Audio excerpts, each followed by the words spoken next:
How do you bury a man who won a war and never got to say so? Torrance, California. The summer of 1985. The funeral is small, family, a few old Navy men with faces like weathered rope.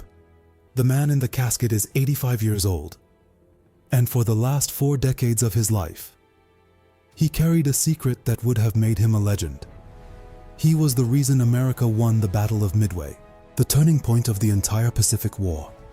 His mind, his stubbornness, his sleepless brain in a basement under Pearl Harbor set the trap that broke the Japanese Empire in 5 minutes. His reward was a demotion, an exile, and 40 years of silence. There is no medal on that casket. The medal is coming, but it is going to arrive 1 year too late. This is the story of Joseph Rochefort, the genius who saved America and was fired for it. And a warning before we begin: if you believe that great work gets rewarded, that institutions protect the people who save them, this story is going to leave a mark. To find the beginning, we go down, literally. Pearl Harbor, Hawaii. Early 1942. Beneath an administration building sits a windowless basement the men call the dungeon. Concrete walls, stale air that never moves, fluorescent light, 24 hours a day. So that time itself dissolves. This is Station Hypo, Combat Intelligence. And inside it works the strangest collection of minds in the United States Navy. Mathematicians, linguists, puzzle obsessives, and, in one of the most beautiful accidents of the war, musicians. The band of the battleship California had lost its ship in the Pearl Harbor attack. Somebody upstairs decided that men who could read music, patterns, intervals, structures, might be able to read codes. Somebody upstairs was right. The bandsmen turned out to be naturals, and moving between the desks, in a red velvet smoking jacket and carpet slippers, is the commanding officer, Joseph Rochefort, 41 years old, never went to college, joined the Navy as an enlisted man, and clawed his way up on raw brain power. One of the only officers in the entire fleet fluent in both Japanese and cryptanalysis. A man who did crossword puzzles the way other men breathed. The smoking jacket is not eccentricity for its own sake. The dungeon's ventilation blasts cold air onto his desk, and he practically lives there. 20 hours a day, sleeping on a cot among the filing cabinets, running on coffee and an ulcer. But there is something else keeping him underground, something heavier than duty: guilt. December 7th, 1941, happened on his watch. Rochefort's unit was responsible for reading Japanese naval traffic in the Pacific, and the Japanese fleet crossed thousands of miles of ocean and set 2,400 Americans on fire, without his team seeing it coming. It was not truly his fault. The critical codes were unreadable then. The system was blind by design. He did not care. An officer can be forgiven by everyone, except himself. Colleagues later said he considered it a personal failure he would carry for the rest of his life. So when 1942 opens with the Japanese Empire undefeated, swallowing the Philippines, Singapore, the Dutch East Indies, Rochefort goes into that basement the way other men go to confession. He is not just fighting Japan. He is fighting December 7th. The dungeon runs on a rhythm that would break ordinary men. Rochefort's deputy, a wiry genius named Thomas Dyer, keeps a bottle of amphetamine pills on his desk, next to a sign that reads, "You don't have to be crazy to work here, but it helps." Shifts blur into each other. Men fall asleep on stacks of punch cards and wake up decoding. Marriages strain. Eyes burn under the fluorescent light, and through it all, the machines clatter. Primitive IBM punch card tabulators, processing thousands of intercepted messages. A paper brain, fed by hand. 24 hours a day. This is what the wall between defeat and survival actually looks like. Not a fortress. A basement full of exhausted men. And one bottle of pills. The enemy they face has no face. It is a wall of numbers called JN25B. the Imperial Navy's operational code. The Japanese believed it could not be broken. Not arrogance, is mathematics. Picture the problem. Roughly 45,000 five-digit number groups, each standing for a word or phrase. Then a second layer. An additive cipher. Scrambled on top, changed regularly. 2 locks on every sentence. On a good day. A very good day. Hypo can read maybe 10 to 15% of a message. 10 to 15%. Imagine reading this script with more than 8 of every 10 words blacked out and betting thousands of lives on what you think it says. That is the job. Every day, in a basement. But code breaking is only half arithmetic. The other half is memory. And Rochefort's memory is a weapon of war. He holds months of fragments in his head at once. A call sign from February, a garbled place name from March, a tanker's route from April. Where other men see confetti, in Pai, he sees a photograph slowly developing. And in the spring of 1942, the photograph begins to show something enormous. Japanese traffic is swelling, transports massing, carriers refitting. The fragments all point to one gigantic operation aimed at a target the messages call by 2 letters. A, F, 2 letters, and hanging from those 2 letters, the entire Pacific War. Because here is the board in May of 1942.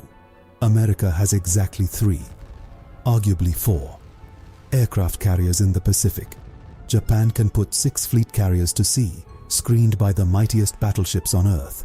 Admiral Yamamoto's plan is simple and brutal.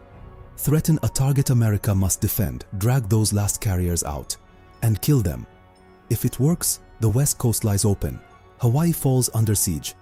The war stretches years longer, or ends in a negotiated humiliation.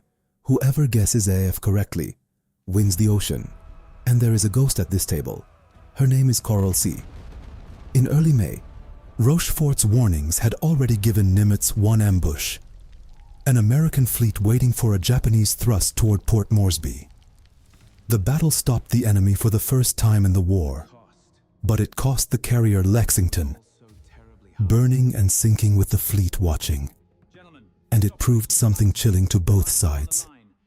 Intelligence could put ships in the right place. It could not make them invincible. So when Rochefort now says the next blow is coming for Midway, everyone in the room understands the stakes of his arithmetic. Being right merely buys a chance. Being wrong buys a graveyard. Rochefort looks at his fragments. The routing, the units, the geography bleeding through the numbers, and says it plainly. AF is Midway. A 2.5 square mile speck of sand and albatrosses, 1,100 miles from Hawaii, and 3,500 miles away in Washington. Powerful men look at the same fragments and say, wrong. Meet the second enemy. This one wears the same uniform he does. OP-20G, the Navy's intelligence headquarters in Washington. Run in 1942 under the influence of 2 brothers, Joseph and John Redman. Ambitious, politically wired, and increasingly irritated by a smoking-jacketed nobody in Hawaii whose unit keeps outperforming theirs. Washington reads the tea leaves differently. AF could be the Aleutians, maybe Hawaii itself. Some in the capital fear the real blow is coming for the West Coast, even the Panama Canal. The army quietly braces San Francisco. Understand what this dispute actually means. Admiral Chester Nimitz, commander of the Pacific Fleet, has one throw of the dice. 3 carriers. One of them, the Yorktown, so mangled from the Coral Sea that repairs should take 3 months. Place them at the wrong ambush point, and America loses the Pacific in an afternoon. And his 2 intelligence shops are giving him 2 different answers. Rochefort is certain, but certainty is not currency. He needs proof that even Washington cannot argue with, and the solution his team lands on, often credited to his brilliant subordinate Jasper Holmes, is so simple it feels like a prank. Midway's garrison is ordered to radio a message in plain, uncoded English. Anyone can hear it, reporting that the island's water distillation plant has broken down, fresh water running low. Send supplies. Nothing about it is true. The plant is fine. The message is bait, floated onto the airwaves like a worm on a hook. Then the basement waits. 1 day, 2 days, and then a Japanese intelligence report crackles across the Pacific in JN-25, dutifully informing the fleet that AF is short of fresh water. There it is, in the enemy's own cipher. AF is Midway, signed, sealed, and confirmed by Tokyo itself. The trap is no longer a theory. And now Rochefort does something almost unthinkable. He doesn't just name the target. From the basement, his team assembles the enemy's entire playbook. The strike coming from the northwest. Roughly 4 carriers, opening around the 3rd or 4th of June. Plus the Aleutian feint designed to pull Nimitz north. Date, direction, order of battle, practically the sailing schedule. One of Nimitz's staff would later marvel that the intelligence estimate read like it had been written in Tokyo. Nimitz takes the basement's word over Washington's doubts. He orders the shattered Yorktown patched in 72 hours. Dry dock workers swarming her hull like ants on a wound, and hurls all 3 carriers to a waiting point northeast of Midway. They name it Point Luck. Now hold this image. 2 fleets converging on a speck of sand. One side thinks it is the hunter. The other side has read its diary. This is the exact kind of moment this channel lives for. The invisible hinge before the visible history. If these hidden turning points are your kind of story, take 2 seconds and subscribe. And as you watch what happens next, keep one question in mind, because I will ask it again at the end. What does an institution owe the man who saves it? June 4th, 1942. Dawn. Japanese aircraft rise off 4 carriers. Akagi, Kaga, Soryu, Hiryu, and pound Midway itself, expecting surprise. There is no surprise. The island's planes are already airborne. The ambush Rochefort predicted is already in position. American carriers lurking exactly where the enemy believes no carriers can be. What follows is chaos. Squadrons scattered across the ocean, entire torpedo units flying to their deaths without scoring a hit. 15 planes of Torpedo Squadron 8 attack. 15 are shot down. 1 man survives, treading water amid the burning slicks, watching what happens next like a witness planted by fate. Because those doomed low-level attacks dragged the Japanese fighter cover down to the wave tops, and the sky above the fleet stood open aboard the Japanese flagship in those same minutes. Chaos of a different kind. Admiral Nagumo has spent the morning being ambushed by information. Planes where no planes should be. A sighting report of American carriers, unbreakable, hours from where any carrier could possibly be. His decks are a nightmare of half-armed aircraft. Bombs and torpedoes being swapped back and forth as orders reverse. Fuel lines snaking everywhere. He believes he still has time. His officers believe the hard part is over. Above them, unseen against the sun, the dive bombers are already rolling in. 10:20 in the morning. American dive bombers tip over from 18,000 feet. 10:25. 5 minutes later. Akagi is a fireball. Kaga is a fireball. Soryu is a fireball. 3 fleet carriers. The pride of an empire, veterans of Pearl Harbor, turned into floating crematoriums in roughly the time it takes to brew coffee. Hiryu survives long enough to maul the Yorktown, then joins the others at the bottom of the Pacific before the battle ends. 4 carriers, some 3,000 Japanese sailors and airmen, the trained core of the Imperial Navy's air power, gone. Japan will spend the rest of the war retreating, and military historians will call Midway what it was. One of the most decisive naval battles ever fought. An ambush built almost entirely out of intelligence. Out of a basement. In Hawaii, Nimitz says it out loud, with a grin, to his staff. That this victory belongs, in enormous measure, to the codebreakers. He drafts a recommendation for Joseph Rochefort. the Distinguished Service Medal, one of the Navy's highest honors. The paperwork sails off to Washington, and in Washington, the knives come out, because a strange thing happens in the capital after Midway. The men who guessed wrong begin writing the history. The Redman brothers and their allies circulate a very different version of events, in which the crucial breakthroughs came from Washington's intelligence shop while Hawaii merely assisted. Memos question Rochefort's methods, his unorthodoxy, his fitness to command an intelligence unit at all. This ex-enlisted man with no college degree, who dared to be right while headquarters was wrong. The medal recommendation is denied. Twice Nimitz pushes, twice Washington kills it, and then they go further. In October of 1942, barely 4 months after Midway, Joseph Rochefort is summoned away from Station Hypo. The order is dressed up as temporary duty. It is not. He will never run a code-breaking unit again. The most valuable intelligence officer of the Pacific War is sent to command a floating dry dock under construction in San Francisco. A dry dock, the war's greatest codebreaker, reassigned to supervise a repair platform. It is the bureaucratic equivalent of taking a scalpel that just saved a life and using it to open mail. And notice what Washington does next, because it tells you everything about motive.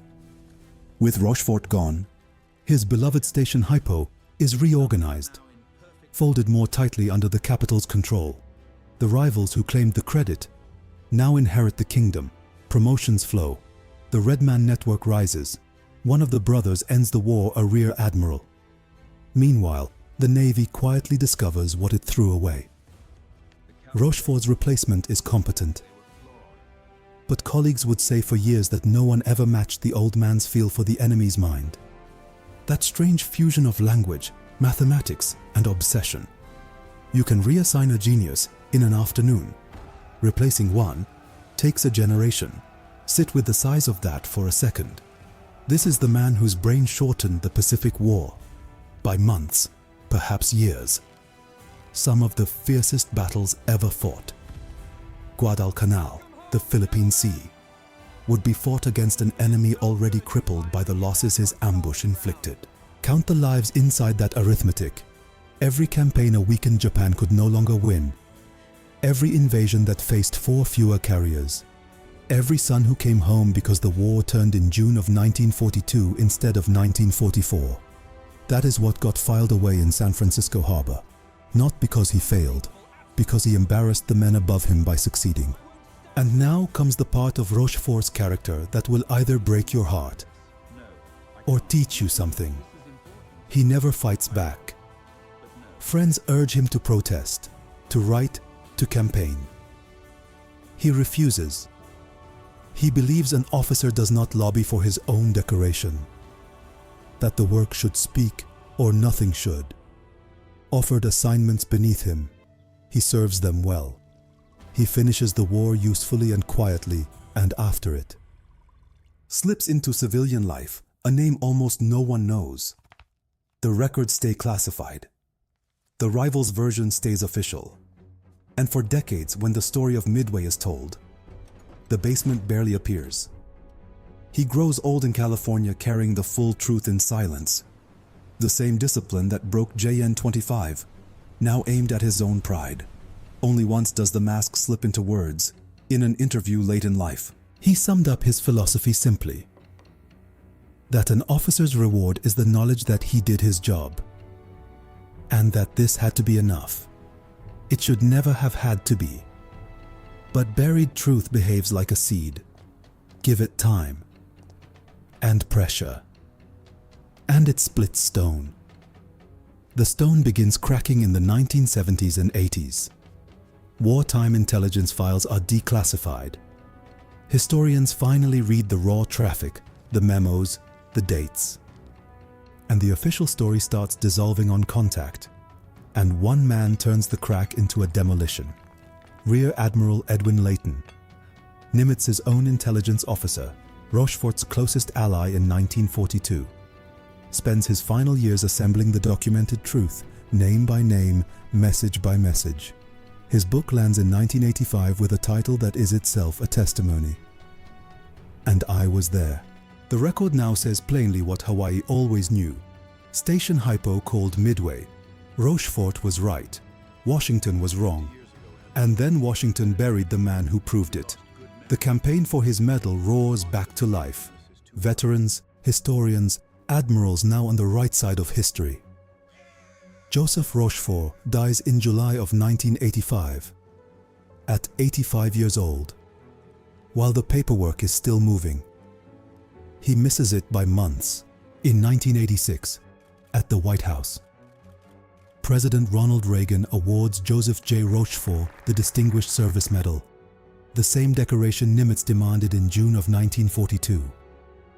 44 years late, handed to his children instead of pinned on his chest. The citation finally states, in the government's own voice, what the government once denied: that his work was pivotal to the victory at Midway. Today, the code-breaking community he pioneered honors his name openly. The building housing naval intelligence operations in Hawaii, where his professional descendants still work, carries the name Rochefort. The institution that fired him now trains its future inside his name. So, the question I asked you to hold: what does an institution owe the man who saves it? The comfortable answer is gratitude. The historical answer, far too often, is resentment.